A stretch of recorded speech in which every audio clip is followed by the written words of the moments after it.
all of us have been at one point his students. Most of us, he is our teacher. This lecture will be delivered today by Dr. Ratnaswamy. Dr. Ratnaswamy has graduated from Coimbatore Medical College in 1973, and he went on to do his MS and MCH at Madras Medical College from 1979.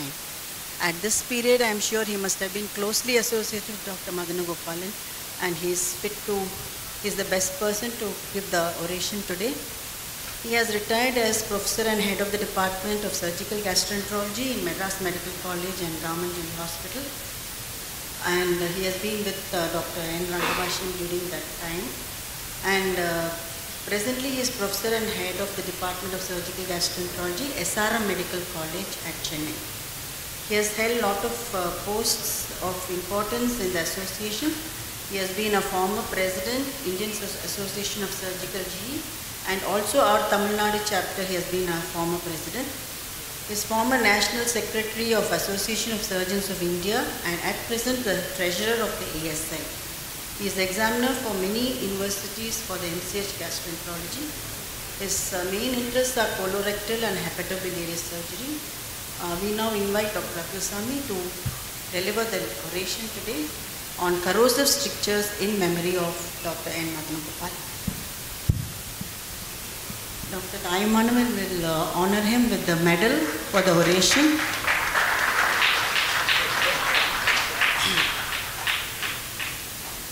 It's over to Dr. Ratnaswamy for the oration lecture. Thank you, Chairpersons. I am extremely thankful and delighted to deliver this Professor NMG oration, a legend in the history of gastroenterology, the father of gastroenterology in this part of the country.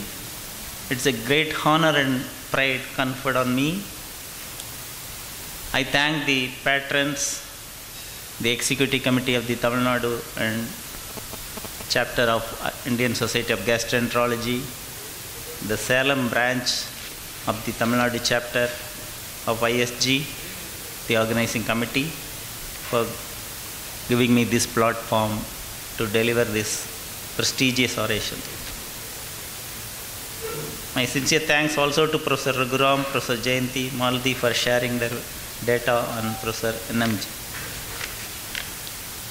I chose the topic corrosive stricture, with which I was associated for more than 2 decades for this oration.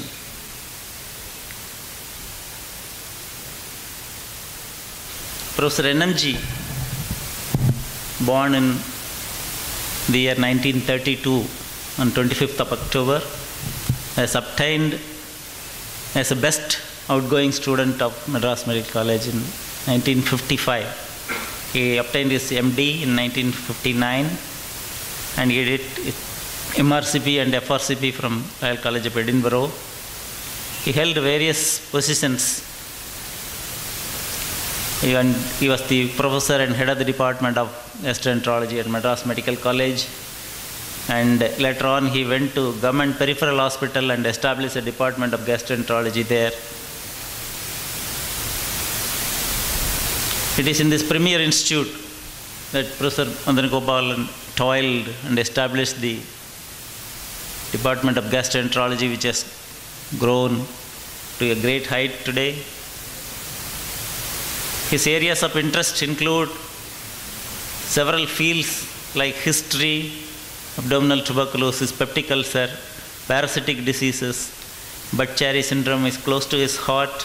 He has worked on chronic hepatitis, where he has did a lot of work on the Phyllanthus neurae with Professor Tyagarajan. His interest also on chronic pancreatitis and chronic pancreas. He was in the medical education training of gastroenterology and also associated with the national board. He is not only a physician, he used keen interest in surgery. He used to visit the surgical theatres, examine the specimens, And of course, I had the opportunity of learning gas laparoscopy from Professor Raghuram and Raja Sambandam in the medical gastroenterology department. Another brainchild is the Department of Digestive Health and Diseases at Anna Nagar Peripheral Hospital, where a yeoman service has been done. Professor Madanagopalan, a great son of the Indian soil, though he has larger than life image, he is a down-to-earth personality which nobody can forget. He lived very simply, but his thoughts were very high. Acquiring degree is about qualification, but putting them into practice is grit and gumption.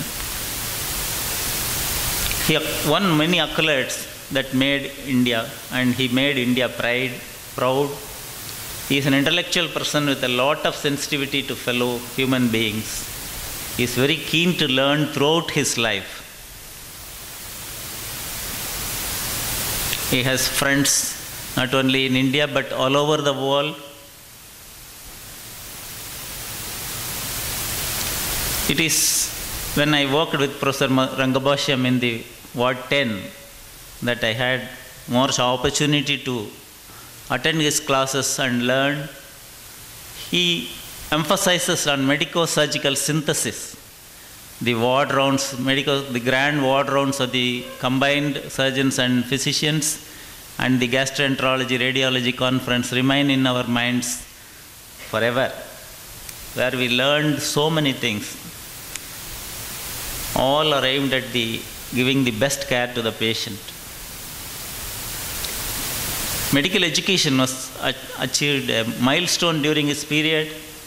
He is an extraordinary sculptor who identified and chiseled out so many gastroenterologists who are excelling in their field today.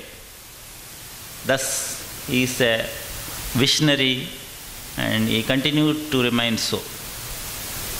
Of course, he was ably assisted by his beloved wife, Professor Panchanantham Madanagopalan, an eminent pathologist.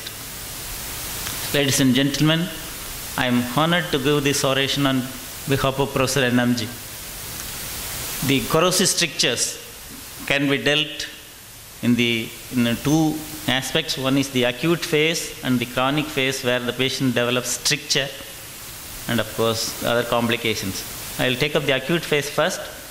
Corrosive stricture affects mainly the young, mostly they are attempted suicide, and alcoholics and old people where it is accidental. Toddlers also consume accidentally. The caustic agents that are mainly we encountered in our part of the country is the acid, whereas in the foreign countries, the developed world, it is the alkali. Of course, alkaline battery and pill also is the cause for the acid. The alkali being tasteless and colorless, they consume a lot and it produces also liquefaction necrosis, and the injuries are very morbid most of the times. Whereas on the contrary, acids, because of the pungent taste and odor, they stop drinking immediately after one gulp or two gulps, except in persons who are very determined to die. It produces also coagulation necrosis and prevents the acid entering further. Though it is said that it licks the esophagus and bites the stomach, depending on the concentration, it can involve any organ. And the endoscopic grading helps in identifying the severity of the injury, and from grade 2B to 3A and 3B, most of them end up with strictures. In the stomach, in the fasting state, it mainly enters the lesser curve, and because of the pylospasm, the injury is most often limited to the antrum. However, if the quantity, depending on the quantity and concentration, the whole stomach can be involved. The severity, as I tell, depends on not only on the agent, the concentration and the quantity, but also on the empty stomach or a full stomach. Is symptoms predictive of the injury? It's most often not, except when the symptoms are like tachypnea, dyspnea, and shock are there, where there is an obvious perforation. There are reports that say it predicts about the need for endoscopy, but it does not predict the type of esophageal injury.